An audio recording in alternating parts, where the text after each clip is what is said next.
Cette vidéo est uniquement pour mes patients diabétiques ou bien pour tous les diabétiques en général. C'est seulement pour les diabétiques. Alors, je fais cette vidéo pour vous parler d'une complication qui est très fréquente, mais qu'on ne vulgarise pas beaucoup. Ok? Et je ne vois pas beaucoup de tests de contrôle sur cette maladie, des tests de dépistage, alors que c'est très fréquent. C'est des complications au niveau de l'œil, au niveau des yeux. C'est ce qu'on appelle la rétinopathie diabétique. Alors, je vais vous dire, elle est tellement fréquente et importante que la définition du diabète a été calquée sur cette complication. Pourquoi? Parce qu'on a fait des recherches, on s'est rendu compte que sur un échantillon de plusieurs personnes, celles qui avaient une glycémie tout le temps supérieure à 1,26 g, on s'est rendu compte que sur cette population particulière, cette population développait des complications aux yeux qu'on appelle rétinopathie diabétique. Et on a donc décidé de dire que, ok, la définition à partir de 1,26 g par litre, puisque c'est à partir de ce taux que les gens développent les complications, on va donc dire que le diabétique, c'est à partir de 1,26 g par litre. Sachant qu'entre 1,1 et 1,26, vous êtes prédisposé à avoir le diabète. Et je tiens à souligner qu'il n'y a pas de retour en arrière. Même si on vous stabilise, vous êtes toujours diabétique parce que le système est stabilisé, parce que vous avez pris certaines mesures alimentaires ou médicamenteuses. Et si ces mesures lâchent, la glycémie va monter. Alors, qu'est-ce qu'il faut savoir? C'est que le diabète attaque les petites artères. Mais je vais vous expliquer la particularité au niveau des yeux. La rétine, c'est une partie de l'œil qui permet de transformer les signaux que vous voyez en courant électrique que le cerveau va interpréter. Donc, l'information est transformée d'une forme à une autre, ok, par la rétine. Maintenant, la rétine a des cellules. La rétine doit fonctionner. Donc, la rétine a besoin de sang. Et le sang est véhiculé au niveau de la rétine par ce qu'on appelle des petites artères. Ce sont des artères de petit calibre. Ok? C'est ça qui véhicule le sang au niveau de la rétine. Alors, si vous voyez mes vidéos, vous savez très bien que le diabète attaque tous les petits vaisseaux du corps. Ce n'est pas seulement au niveau de la rétine. Tous les petits vaisseaux du corps. Sauf qu'au niveau de la rétine, la répercussion sera grandiose. La répercussion sera remarquable. Ça va toucher un organe vital. C'est la même chose qu'au niveau des reins. Ok? Les petites artères touchées au niveau des reins seront, la répercussion est directe. Ok? Maintenant, lorsque le diabète ronge ces petites artères vont gonfler, après elles vont se boucher. Mais le corps humain, c'est un génie. Le corps humain a cette particularité que lorsqu'il y a un problème, le gars essaye d'arranger lui-même d'une manière automatique. Donc, quand ces artères seront bouchées, le corps humain va dire, tiens, la rétine a toujours besoin du sang. Mais le sang n'arrive pas. Le corps humain, la partie qui est gâtée là, la partie qui est bouchée là, va sécréter des enzymes, des hormones qui vont faire en sorte que d'autres petites artères vont se développer autour. Donc, on va se retrouver dans une situation où il y a des artères qui se gâtent et il y a des artères qui se fabriquent. Et c'est ces artères qui se fabriquent, qui n'avaient pas normalement de l'espace, vont maintenant venir occuper d'autres espaces. Et ces espaces occupés vont empêcher la lumière de traverser.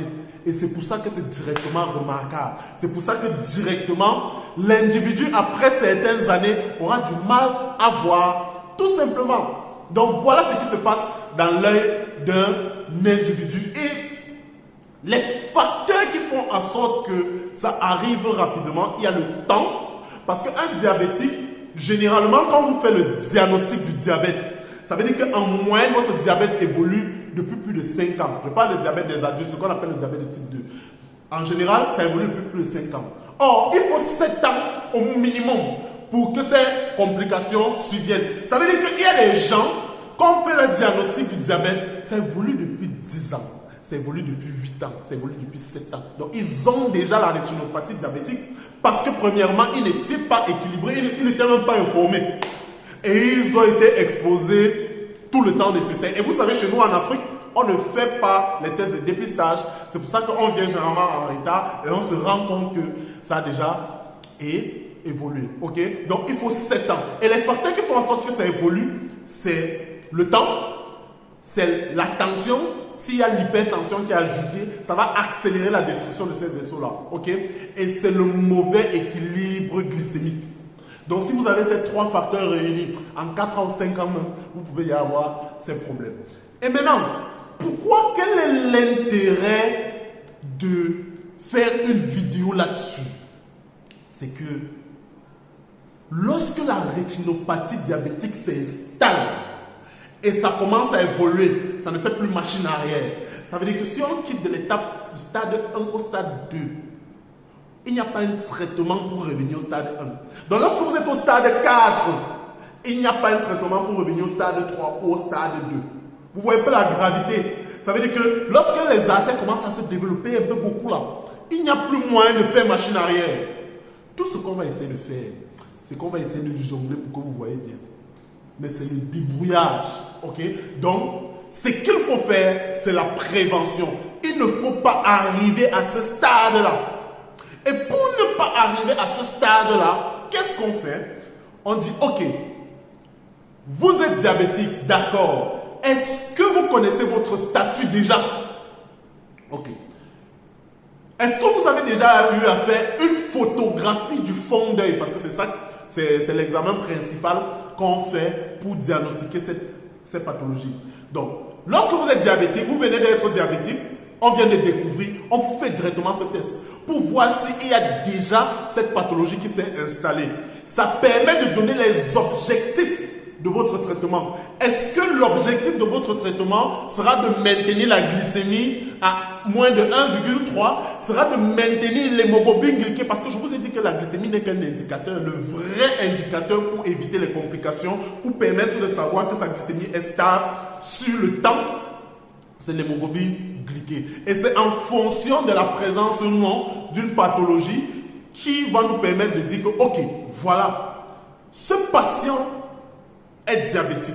Il a plusieurs complications. Quels sont ses objectifs en fonction de son âge et des autres facteurs? Ok? Donc, voilà l'intérêt. C'est que si vous avez déjà ça, il faut stabiliser la glycémie et la tension pour que ça n'évolue pas rapidement. Parce que ça va toujours évoluer. Mais il faut que ça évolue le plus lentement possible. Ok? Il faut que ça évolue le plus lentement possible. Ok? Il y a des mesures de traitement, mais vraiment, c'est pas, on ne va pas traiter ces anomalies qui sont déjà là. On va juste essayer de faire en sorte que vous puissiez voir. Ok? Il y a la photocoagulation, il y a les injections de corticoïdes, mais ce n'est pas ça que je veux que vous reteniez aujourd'hui. Ce que je veux que vous reteniez, c'est que, est-ce qu'on vous a fait cette photographie du fond d'œil au diagnostic? Si vous êtes diabétique, est-ce qu'on vous le fait, on fait ça chaque année? Si on voit que vous êtes diabétique et que vous avez déjà cette lésion, quelle est la fréquence de ce test au cours d'une année en fonction des objectifs de la glycémie? Ok? Donc, le diabétique doit connaître la rétinopathie diabétique et doit savoir que ses yeux sont exposés à ce problème-là. Donc, pour ceux qui sont diabétiques et qui ne sont pas encore inscrits dans le club des diabétiques Allo Docteur, il y a un lien là-dessus, vous pouvez remplir le lien. Et pour ceux aussi, parce que Allo Docteur fait des consultations généralement parfois gratuites à Douala, à Yaoundé et en ligne. Pour en bénéficier, inscrivez-vous dans le lien, également dans la description. Alors, je vous dis à demain pour une prochaine vidéo. Mes diabétiques, portez-vous très bien et bonne santé à vous.